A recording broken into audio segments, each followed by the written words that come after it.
Élodie Deprince et son titre officiel est « L'internationalisation des PME au travers des réseaux sociaux numériques ». Titre vulgarisé, Facebook, Twitter et les autres, la PME à 2 clics de l'international. Voici, mesdames, messieurs, Élodie Deprince.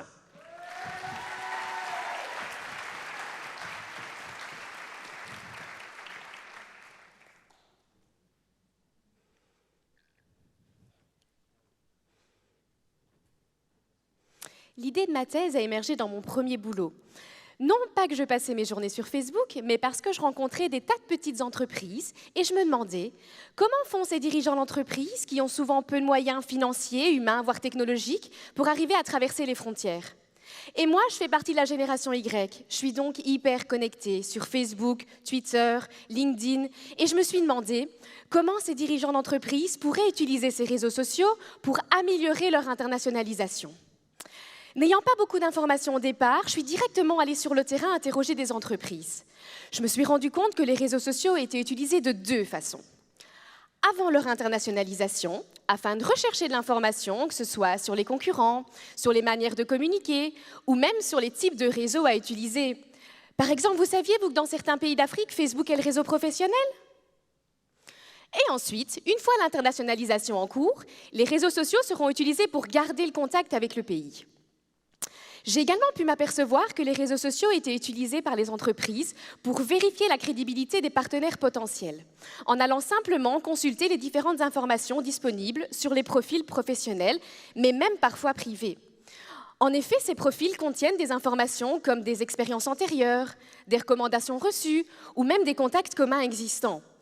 Et donc ici, les réseaux sociaux permettent non seulement de faciliter le contact et le développement d'opportunités, mais permettent également de réduire le risque perçu de la nouvelle collaboration en la rendant effective beaucoup plus rapidement.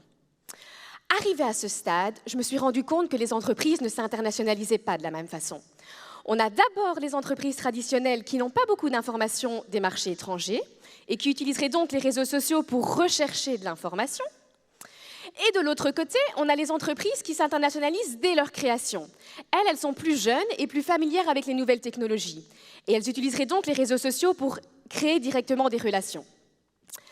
Avec un peu de recul, je me suis rendu compte que j'avais un regard fort optimiste des réseaux sociaux.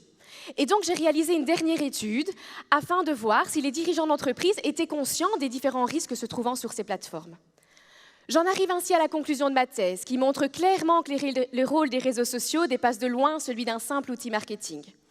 En effet, leurs bénéfices doivent être envisagés au-delà de la simple création d'images et de développement de notoriété, car ça va bien plus loin. Ça peut clairement permettre d'améliorer le processus d'internationalisation en réduisant l'incertitude du dirigeant. Mais prudence, car les réseaux sociaux, que ce soit pour votre entreprise ou pour vous d'ailleurs, ça peut rapidement devenir incontrôlable. Bon, c'est pas tout, mais avec les règles de ce concours, moi j'ai dû laisser mon smartphone en coulisses. Et comme vous l'avez compris, ça peut rapidement partir en cacahuète sur les réseaux sociaux. Il peut s'en passer des choses en 180 secondes, vous savez. Merci à tous.